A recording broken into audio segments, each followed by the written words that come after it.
Ladies and gentlemen, welcome to another edition of Colts Coffee and Conversation. My name is Carl. And I'm Holly. I'd like to welcome you back to another creepy edition to Colts Coffee and Conversation. Can I say creepy with this episode? I think I can. I think so. Yes, I think so. We're getting deeper into the dark world of the Tony Alamo Foundation because it's no longer Susie. She's no longer with us, but that's okay. We're going to get into it. But first, before we do that, we must do a few things before we get into it. Please, give us 5 stars. We need stars. We need info. We need feedback. We need something because we're not getting anything, folks. And we just want some happy feedback. I appreciate some people tell me in person, but that doesn't help us in the algorithm of what they want us to do. So if you can leave us 5 stars, leave a comment, say hi, or whatever you want. I don't care. Oh, I have another idea. They could share it. Okay, yeah, you can share it too as well. I think there might be some kind of a button where you can share it, and then you could share it on either, whatever social media platform that you use. Yes, that's correct. We do have that. We do have that capabilities, but of course we do have our own things for Colts Coffee and Conversation, like our Facebook fan page. Look us up. Give us marks there. We want some feedback, please. It's at Colts Coffee and Conversation on Facebook. Then we have our Instagram at Colts Coffee Convo. And then we have Twitter at Colts Coffee Con1, Colts Coffee Con1, C-O-N-1. And then, of course, we have Colts Coffee Convo at gmail.com, our wonderful, fantastic, interpretively interesting email address.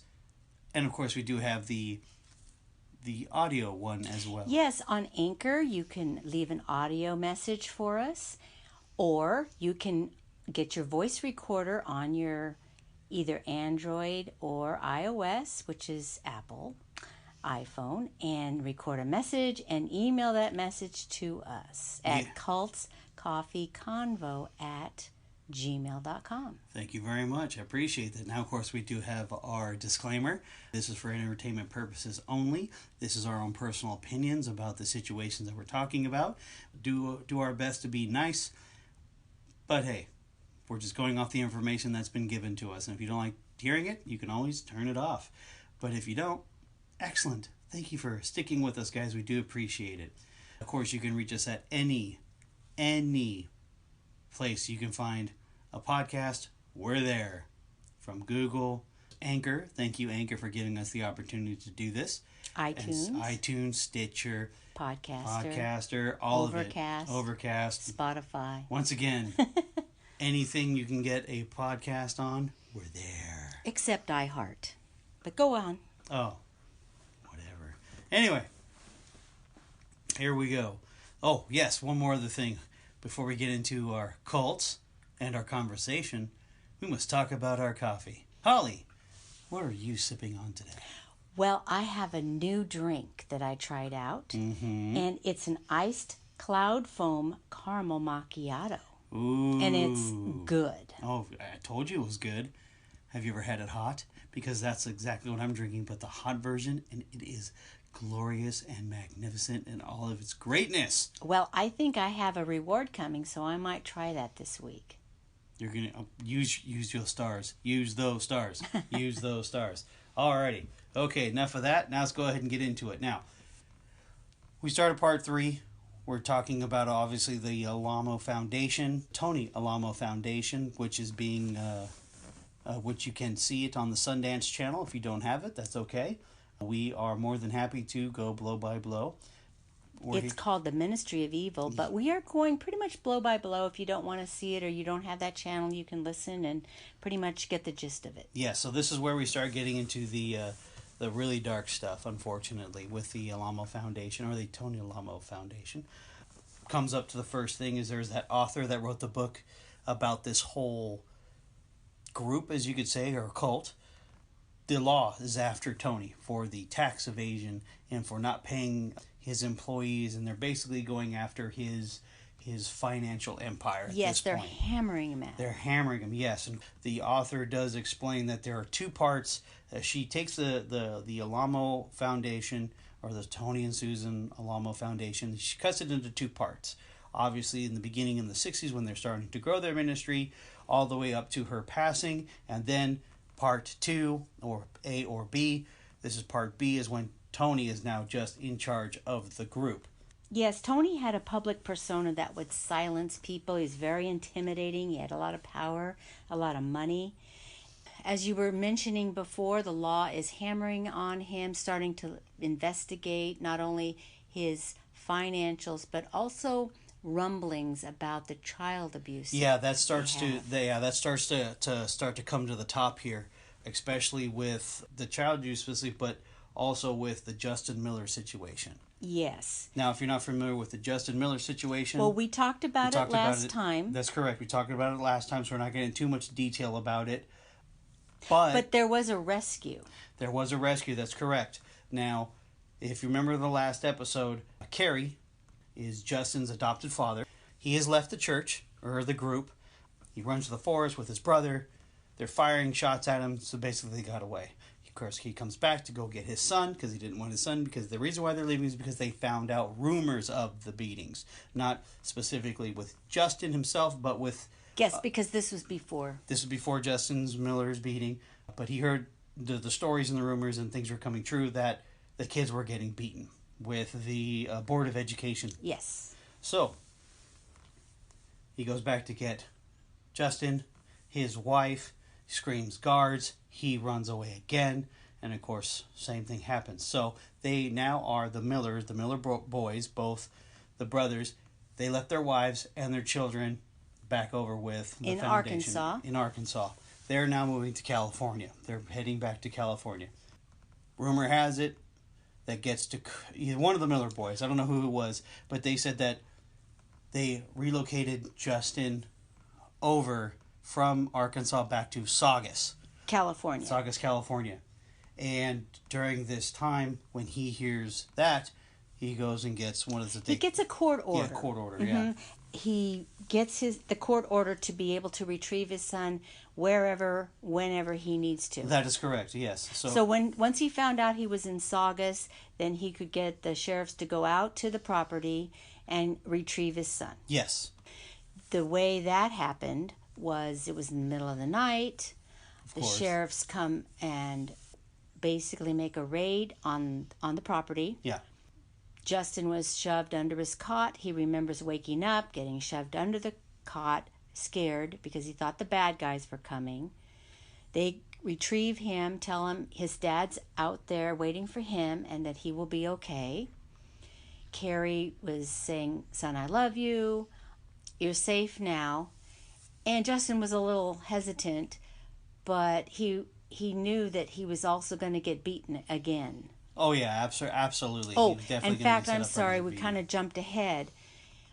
At this point, Carrie did not know Justin had that horrible beating. No, but Justin knew that that he was fearful he was going to get beat. Yes. To break the ice, Carrie said, "Hey, Justin, I'm going to go ahead and take you to Disneyland." Yeah, everything's going to be okay, and that, of course... And that actually helped bridge that gap. Carrie gets Justin... Well, the authorities start talking to Justin. And then Justin basically blows the lid on everything that's going on inside as far as the child abuse goes. Yes, he gave them names. He gives them the names of the people who basically gives them detail of what happened. Gives the names of the people who swatted him. And also let them know that Tony was not physically in the room but on speakerphone. Of course, the witnesses that were there. Of course, once that takes place... They decide to file a lawsuit. It's a civil lawsuit for all this. And the reason they did a civil lawsuit is because they wanted things to get out into the public. They wanted some kind of pressure put upon this group. Yes, that is correct. Because all Carrie's main focus is now, at this point, first it was just to get his son. Now it's to break everything up. Yes, and the authorities also did... put out an arrest warrant for Tony Alamo, charged with child abuse and for ordering beating of Justin Miller. But he did not turn himself in. He was in New York City promoting his jackets. His jackets, of course. Of course.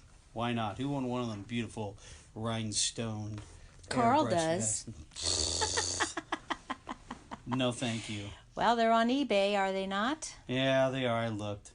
Anyways, enough about me. No, let's talk more about me. All right. During this time, Carrie wants to get as much coverage as possible. So, of course, he reaches out to the press. He wants the law enforcement. He basically pressures law enforcement to use the press to get the story out, which he does. And Current Affair is all over this one because this is up their alley at this time. Mm-hmm. Yes, in those days. And I think he was on it several different times. He was. This kind of starts a period.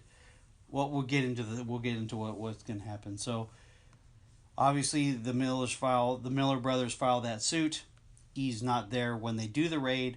So now this begins the 2-year run of Tony. Yes. He's on the run. He's on the run, but he still can run the church via the speakerphone. That stupid speakerphone. Yes, that infamous speakerphone. He takes care of the reports. He has people beat. He makes sure that they toe the line. Of course, and then also with this as well, he mixes up the families. He also separates families. Anything he can continue to keep the thumb down on the congregation. Now, Carl, talk about the tapes that he sent. Yeah, part of his thing was that he would get a tape recorder, obviously, and he would go on a 2-3 hour rant. Now, during this episode, they're actually playing these rants that he's going on and about how he is like persecuted and how he's only doing what the Bible tells him to do. He's not saying anything biblical. He's just going off of the top of his head. Yes, he kind of also intimidates his followers by saying that if they're lukewarm, God will spit them out and they were going to go to hell. So it kind of is trying to keep the faithful in line, in order. Yes. And of course he does a pretty good job of doing that. During this time on these tapes, a situation comes up with one of the people who are involved in this play here. Rebecca Levy. Now, on one of his tapes, he was mentioning that when I was in the room, this, and that, and I told Rebecca Levy A, B, C, D, E, F, G. Okay? Rebecca goes, he never said that. Now, Rebecca was only 13. Rebecca was only 13 at the time. So time. She's hearing this, that, well, I told Rebecca Levy such and such, and she said, oh, he never said that to me. Yeah, innocently, she just, her instant reaction is, no, that's not true. Well, that information gets back to Tony. Now, Tony, being so kind, he's on speakerphone, has 4 people in the office. She gets called to the office. Now, there stands a 13-year-old little girl. There are 4 grown adults, and he orders them to stand in line, and each one gets to slap her in the face. Now, not only just a standard slap, but put your back into it, because if you don't do it, someone else is going to do it, and the person who he feels who didn't do it hard enough is going to get disciplined as well. So she got a couple of slaps. She told Tony, oh, I'm very sorry, I'll never do that again. And Tony says, God told me that you didn't get hit hard enough. That's correct. So they continued once again. She goes through the gauntlet of getting slapped in the face multiple times, and of course she has this ringing in her ear for the first one. And it continues on. She's calling it a out-of-body experience at this point. And she was so upset, like she started crying when she mentioned this, that the beatings were normal, quote-unquote. But when it was all over said and done, Tony tells her that she is now an outcast. Right, so she is going to be sent away. She's no longer able to be with the children, which, remember, they were around the same age. They were like brothers and sisters. Yes. No one was able to talk to her, and she was sent away, and she was an outcast, like you said. Yeah, so during this not altercation, but this situation with her getting smacked in the face multiple times, she now has permanently lost hearing in that ear because of that, because of the ringing. Yes. So basically, it's a ruptured, from what I can tell, it's a ruptured eardrum, and that, of course, unfortunately, is not fixable. It transitions over to Benji, who Benji is, of course, the adopted son of Tony and Susan. The word around the campfire and the group was that Benji was going to marry Rebecca. Yeah, they were the best of friends. They were the best of friends, and they were always together, and they always came along. Now, since Rebecca's no longer around, Benji is pretty much on an island out on his own, and he openly said that he was extremely lonely. Because that was basically, they were partners in crime.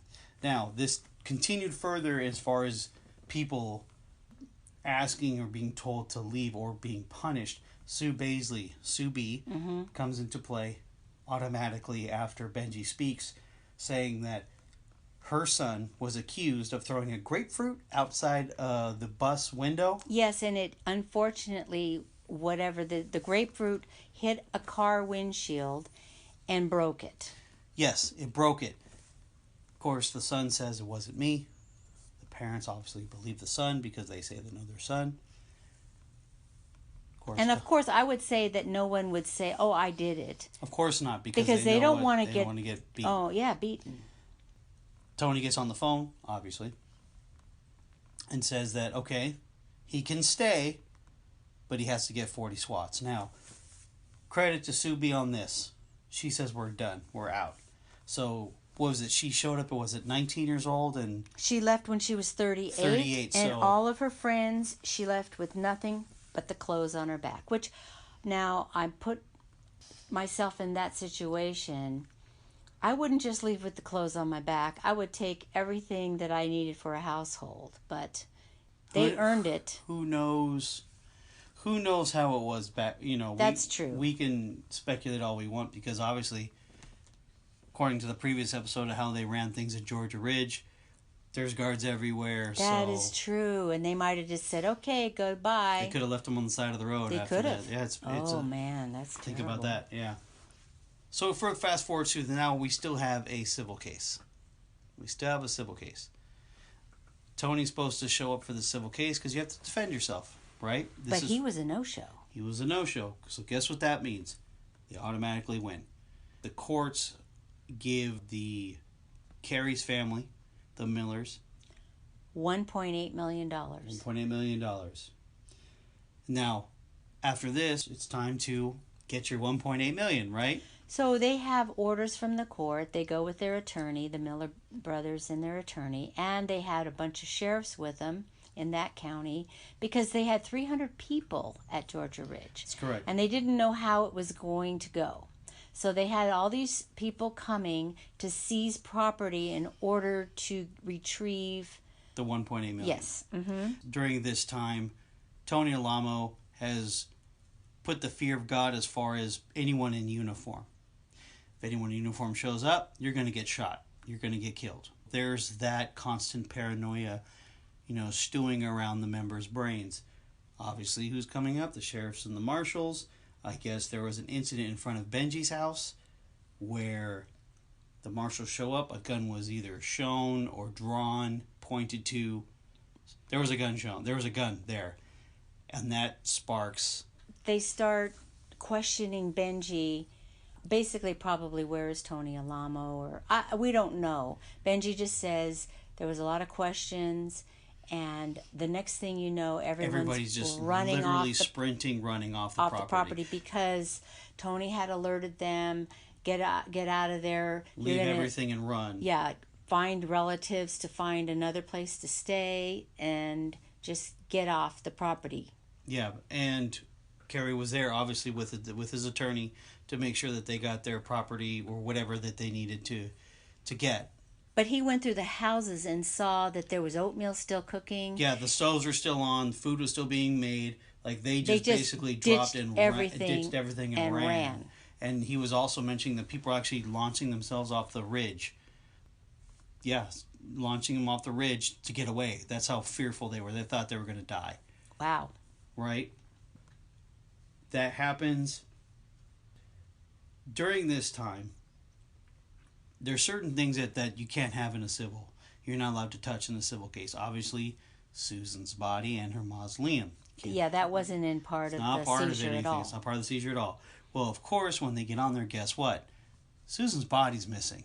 And it shows the footage of the mausoleum where it was cracked open. The nameplate was cracked open. Of course, you can still see the name of it. And of course, the body's missing.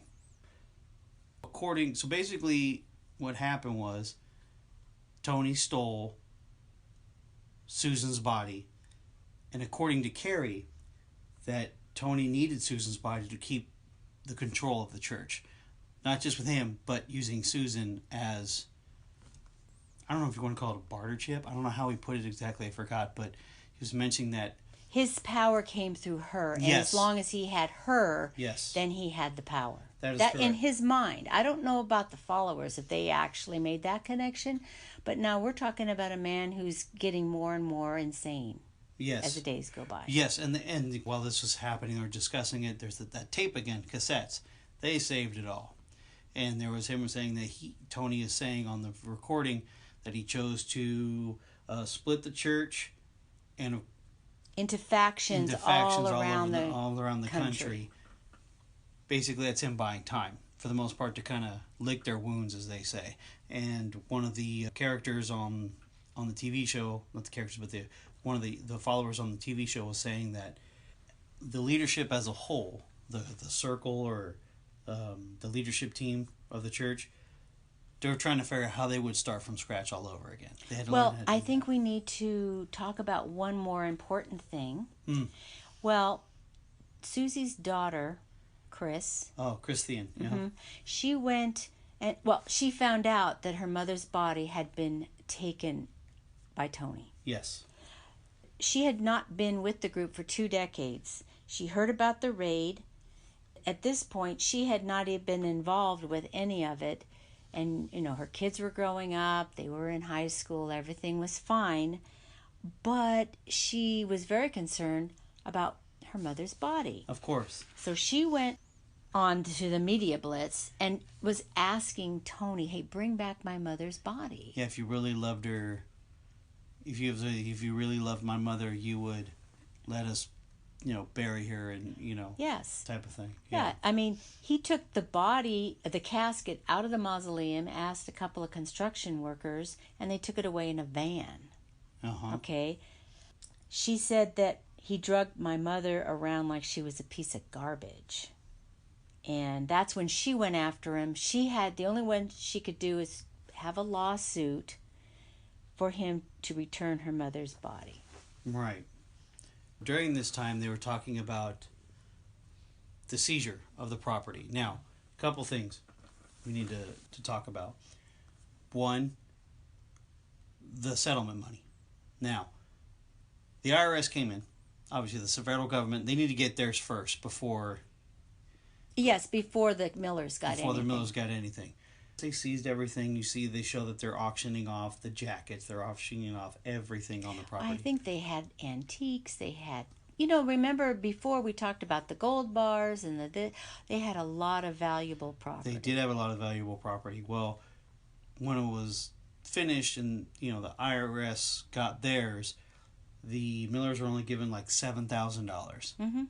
So, and you brought up an interesting point, is that, the workers never even got their money. No, they did not. But the government got theirs, mm-hmm. which was an interesting point, which I didn't even dawn on me. That you are correct. Plus the fact, if you think about it, they left with nothing but the clothes on their backs. Literally, they had to go to different states and find places to hide with relatives. They had no jobs, no money, no savings. They had nothing. So now they're a burden to everybody. I don't know if they went and got jobs. I don't know all of that. There was 300 people, which included kids. That's an amazing thing, in my mind, that they had no money. It was all communal living. And now the community's done. Now what? Yeah. Well, I kind of feel that they could have stayed there for a while and figured it out. But once again, we don't know what's going on because there's always the word brainwashing was thrown around a lot. That in is this true. episode. It was thrown out way too much for me because I'm like, okay, you're brainwashing me with the word brainwashing. I get it. What's kind of funny in contrast is when we talked about the Rashnishis in Oregon, they were all on that property till the bitter end. Right? They never ran off like these guys did. No, true. Good point. Well, now Tony's enraged because all of his belongings are gone. Yeah, his empire's shrinking. Money is vanishing. Yeah, and he decides to get a little brave for his own britches, as they say. He calls a reporter that he's been speaking to, and he decides to say this. He started to rage against the federal judge that was, ordering the seizures. Right, that is correct. He told Jack Mosley, he was the editor of the Southwest Record, and this newspaper was in Arkansas and had been reporting on him all along. Right. That he was going to try Judge Arnold, a federal judge, in quote-unquote God's court. Tony, would be the judge. Right.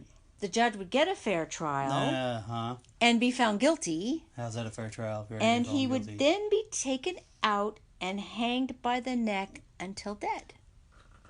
Now that is called threatening a federal judge. Yes, and the editor ran the article, newspaper headline, Judge threatened. Yeah. The FBI decided they needed to talk to Mr. Mosley. Yeah, the next day they knocked on his door. Yeah, they did. And the attorney for the Millers said, "My God, how stupid can you be? Yeah. This is a United States district judge sitting in the Western District of Arkansas. That was stupid." Yep. But, Tony always felt he was above the law. He was the prophet of God, and he could do what he wanted. Right. So now the hunt is on not only just for Tony now it's for Susan's body. Now. Right, and he made the FBI's most wanted list. He did. For threatening to kidnap a federal judge, interstate flight, and child abuse. Yes. Tony still continued to obviously send the tapes, make phone calls, contact the press, contact the media. Now, the cult interiorly, where they were told that they were being persecuted, Tony was being persecuted, and they wanted to put him in prison for righteousness' sake. They were not aware of these lawsuits. They were not aware of the charges.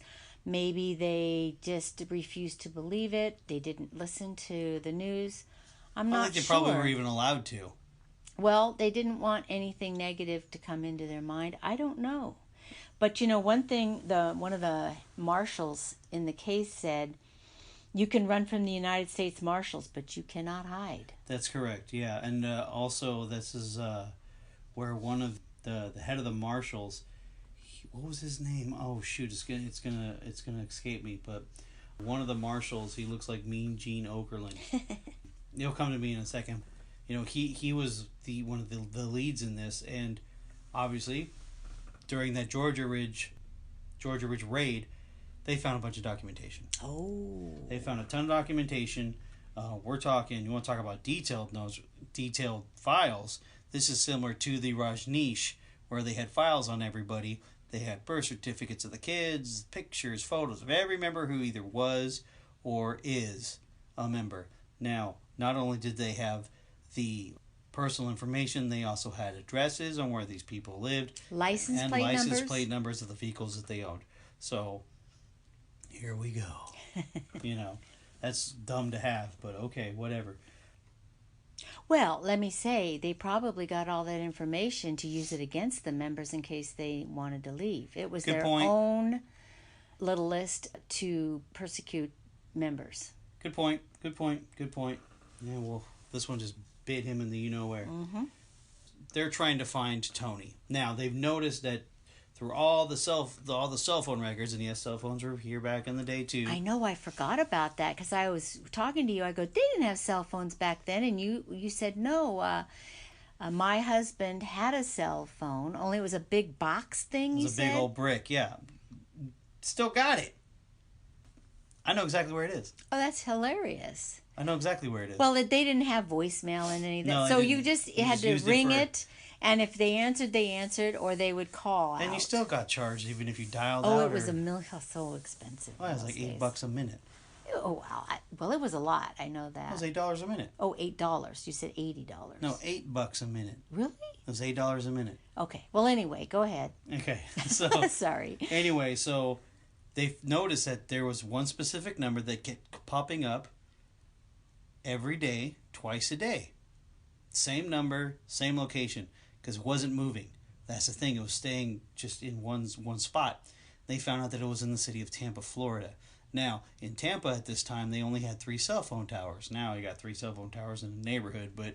I wish. Not AT&T. Right. but they had only three cell phone towers. Now, if you're familiar with Tampa, it's kind of shaped like a horseshoe with the bay in the middle.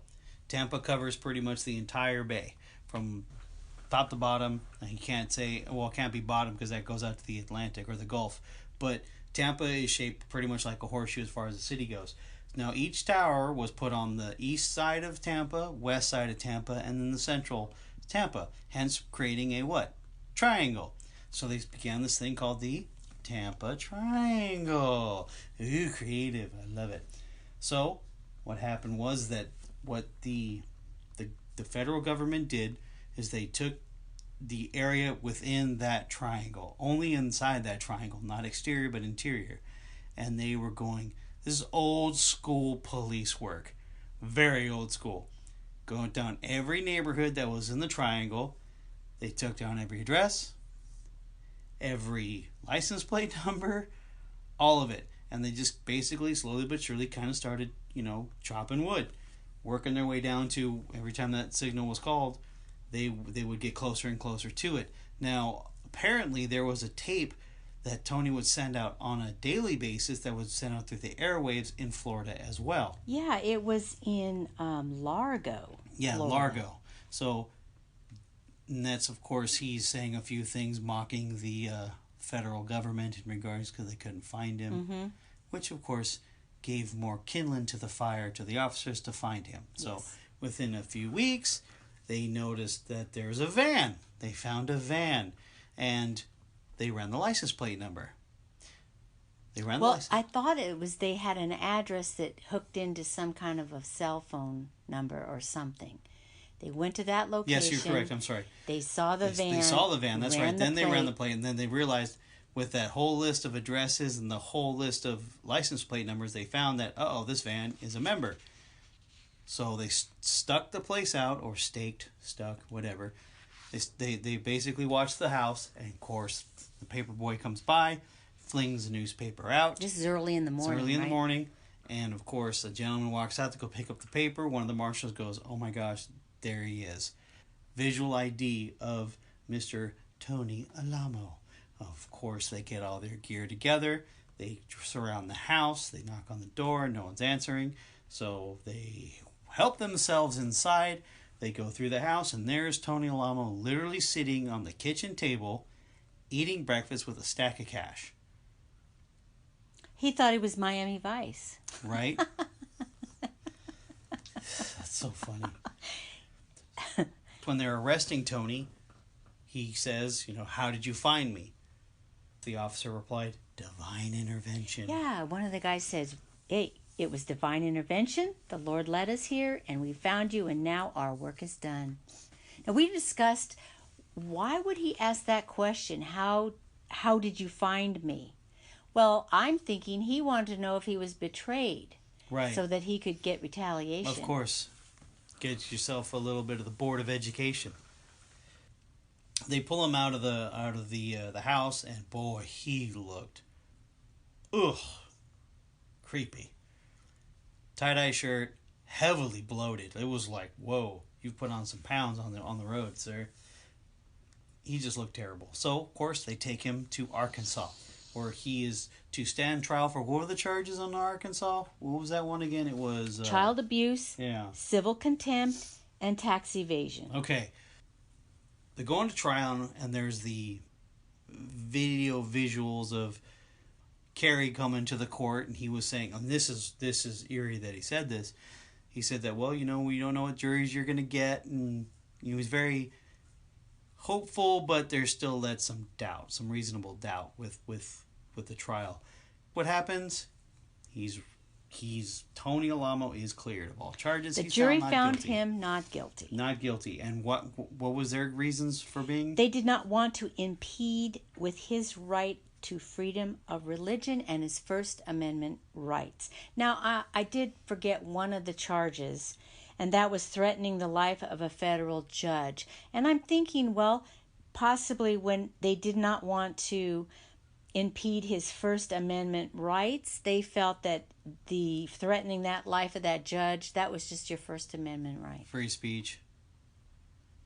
Well, because remember when he said in God's court, that probably pretty much said, well, he is a preacher. Yeah, I mean, they could have, we don't know what their minds were, but, it could have been jury nullification. Do you know what that is? Yes, I do. They already come in with a preconceived idea, and they're going to get the person off no matter what. That happened in the OJ trial. And understand this as well. This is where the Bible Belt. Yep. So exactly. There you go. But Tony leaves the courthouse saying, oh, thank God for giving me the two greatest lawyers ever. Well, guess what, Tony? You're not out of the woods yet, buddy. But he felt he was the Teflon pastor. That's right. Cause he mentioned that to Carrie before. Yes, he did. And now Tony forgets that he has another warrant he has to deal with in California. And, of course, he's out on bond for $200,000, which, quite frankly, he's been on the run for 2 years. And yet you still let him go out on bond for it just kind of makes me think there was some kind of corruption payoff. I'm not sure what the deal was. Where did the $200,000 come from? There's a lot of questions. I mean, he wasn't allowed to leave the state of Arkansas, so there was some kind of a network in Arkansas to protect him. And you know what? Susie was correct by going back to Arkansas because that did protect them. Oh, yes. Oh, absolutely. To a degree. Oh, of course. Of course. Now, during this time, he's using his time wisely while he's not, incarcerated or being held in jail. He's out on bond. He starts a new church. He starts getting the band back together again. I know. And where is that, Carl? Fort Smith, Arkansas. Okay. Arkansas. Now, during this time, he gets the church together and he decides to have a foot washing ceremony. Now, during the show, it actually shows the recording of the foot washing ceremony, which super creepy. Well, let's mention too that he got the church back together by having them buy a building. He was living in the building, and had the office there. But remember Sue B? Yes, the one who left because she didn't want his son to get 40 lashes. Well, she decided that she missed Tony. Well, they all missed Tony. Right. And all the friends they had for 20 years. And she said, you're always hoping you can go back. So she went to visit the church in Fort Smith. And they show her testifying. And it might have been at that foot washing. And that she was just thankful that Tony's mercy allowed her to come back. Yeah, and what's funny? I was just going to think, just literally off the top of my head just now. Do you think his son got the 40 lashings? No. He had to kind of change his tactics, didn't you think? Well, okay, so she left years. I mean, it was 2 years. Couple of years. Well, we don't know exactly when she left. No, because he was on the run when they left. Yes, she did not run off of the ridge. Yeah, she it was did at not. the phone. Good question. But what I'm saying is, Tony had mercy and allowed her to come back, even though her child did not receive the 40 swats. Yeah, because they did show it. And of course, it was Current Affair. Current Affair doing it again. And of course, he was talking about how, at this point, I kind of tuned out as far as what he was saying because I was so agitated. But then, of course, he's talking about... the foot washing. We'll go back to the foot washing and how they said, what was the foot washing? The foot washing was that the person... Anyone you offended. Yeah, anyone you offended, you'd wash their feet. Now, Tony offended everyone, so he was going to wash everyone's feet. I want to wash them piggies. Yeah, he kind of made a little bit of a joke. A joke that just turned so, made me feel so creepy. Because the way he did it. But to them, it was funny. To them, it was funny. And then he also said he wanted to prove... I'll say it. Was it what was it again? He wanted to prove the world... He said he would wash everyone's feet and prove to the world that the Lord wasn't lying about him. Right. Now, why would... First, God doesn't lie. Yeah. That made no sense. Maybe he misspoke, but... He thinks... Oh, no, he thinks he's a prophet of God, so... wash them piggies. I want to wash them piggies. It was very... And then, because he said that... What was it that to prove that I'm back and you're back too? What was that one? I don't know. The way he said it, it was just very disturbing because he was back. Yeah. He said, people think that I wasn't going to, make it, that I was going to be, locked up forever, but I'm out, I'm back, and so are you. That's what it is. I'm out and I'm back, and so are you. When this comes out, obviously he's a public figure. Curiosity sets in, and this is how he gets new people. Yeah, he's getting new followers. Now he's using Revelation to justify on what's going on with him and the church. Yes, it's called End Times. Yes, and now there's a new person who decides to join our play here. Her name is Lisa Pierce. Lisa Pierce. Now, you know some information about Lisa Pierce. In 1992, she was studying abnormal psychology, and she went on a quest for truth, ran into some Alamo followers. They invited her to come to the service, and she went. And she saw that Tony had an ankle bracelet on. Yeah. Now, wouldn't you think that's sort of a red flag? I would. Well, they said that he was falsely accused. Persecution happens to those who are living godly lives. Yeah. The government's the enemy, and she believed it, though she thought, wow, that's terrible. Now, this person, she's studying abnormal psychology, and she's going right into it. She's falling right for it, yeah. That's how he's getting new followers, is using Revelation, the end times, to get new people to obviously attend. Now, his church starts growing, then he starts to creep in little by little this polygamy message. Now, during this play, or the show, they actually start playing the tape of him talking about it, saying... Yes, it says, does the law state that it's all right to have two wives? Is that evil? And they're going, no. Or they saying, is it all right to have two wives? Yes. Is that evil? No. Why? Because God is the sum of moral excellency and there's no darkness in him? None. Amen? That doesn't make any sense. No, it doesn't. Just sounds like it's biblical. Well, he starts using the Bible in the Old Testament about King David having a bunch of wives, having Saul having a bunch of wives, but... Oh, yeah, and I have been told in the past, hey, all great men of God in the Bible had multiple wives and concubines. So it's okay. Mm-hmm. Mm-hmm. So this is nothing new. No. Current affairs still on site, doing interviews, talking about, the church in Fort Smith. Benji comes on the screen, and of course this way he talks about how he leaves the church. Yeah, he was responsible for the office at night. Now, he was 16 years old. The house, the office, the church, it was all one building. Yes. Okay? And he was there, and he started looking through some records. Yes. Well, he finds his birth certificate. And attached to his birth certificate was an article, a newspaper article, and a picture of his mother. Yes. Now, he was told that his mother was an adulteress and that she left the group and that she died and was in hell. Yes. But he found out that she wasn't alive. dead. Yeah, he found out that she was alive, and that's all he needed. He said, that's all I needed. He said that he beat my friends, he lied about my mom, and then I was done.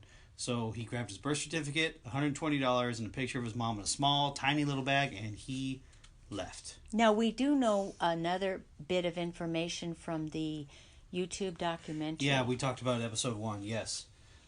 That was when he got to the airport, he was ready to go. He had contacted his mother. He probably had His mom sent him some money for a ticket to bring him, yeah. Because his mom, I think, was in California. Tony sent people to go get him and said, hey, it's okay, you can marry anybody you want, you can come back, trying to make it so he could come back. It was on the tarmac. Yes. Yeah, that's right. And those are the olden days where they could get to the tarmac. Now it wouldn't have happened. Yeah, of course. But he just told them, no, you've lied to me, and that we're done. He lied about me, he lied about my dad, he lied about everything, and we're done. Yeah. And then, of course, he takes a flight, and he is gone. Once the exit of Benji, there's a decision that has to be made with the Miller family. The lawyers are just talking about, going further with pressing charges for the child abuse. Well, the lawyer, he mentions to Carrie saying, look, here's the situation. If we go after Tony for the child abuse, he's going to get 6 months. But if we let the IRS go after him, he could get a larger time. And of course, at this time, Carrie's openly saying, I don't care about the money, I just care about disbanding the whole thing. Yeah, he wanted to have the people freed and the children out from under all that. Yeah, so his whole goal at this point is just to get rid of the whole cult. So then it fast forwards to Sue Baisley. She comes back on because I guess Tony, of course, got the group back together. They're over at this place called Memphis or something. They had the trial coming up for the tax evasion in Memphis, Tennessee. Memphis, yes. So he was there. He was still out on bond. Yes. He had invited some of the followers to come and eat dinner at a certain time before the trial. Sue B was invited, and she was happy to see that there were some young ladies there that she used to teach in the school years before. School and then babysat them as well. Yes. So they're very young. Mm-hmm. And at the time, she saw him again. She hadn't seen him for a few years. She was excited. They all waved at her. And they were about 15 years old at the time. And Tony starts talking to them and says, "Come here, my wives." Come here, my wives. And he puts his arms around them, starts kissing them. Yeah. And Sue B had no idea that Tony was marrying the young girls. Yeah, and she said that her thing at the end was that she was terrified. Now, fast forward a few days later, June 8th, 1994, Tony is convicted on the charges and is sentenced to 6 years in the federal penitentiary. Now, in the show, they do it in just black screen, white text. Yeah, but that was not the end of his ministry. No. They said that was the last quote. And then 2012 pops up, and there's a gentleman there, which I'm assuming that's Tony.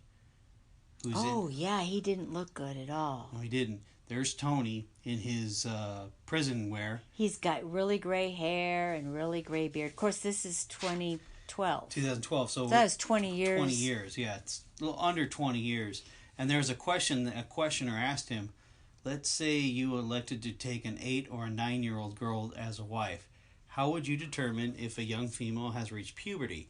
And of course, he, without any hesitation, said, well, they know at my church, they'd come say, hey, I just reached puberty. Can we get married?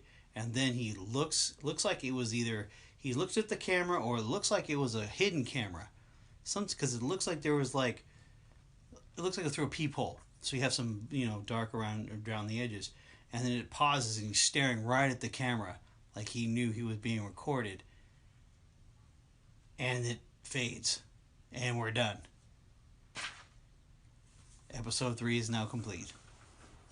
Yeah, we have one more episode. Oh, man. I can't imagine. We did not look ahead. No, we did not. I did myself a point not to do that and practice discipline because now I'm just chawing at the bit where I really want to. I think it's going to get worse. You'd think? Yeah, especially with these young women that are now his wives. Yeah. And of course, they fast forwarded to 2012 and he's talking about 8 and 9-year-olds. Yes. Well, yeah, this was a very dirty episode and it looks like it's going to get even worse, but it ends, thank goodness. Alrighty. Well, on that note, we appreciate you guys listening. We appreciate you all hanging in there. I know we're talking about stuff that makes you feel uncomfortable. Imagine how it makes us feel talking about it. But anyway, on that note, good night, Holly. Good night, Carl.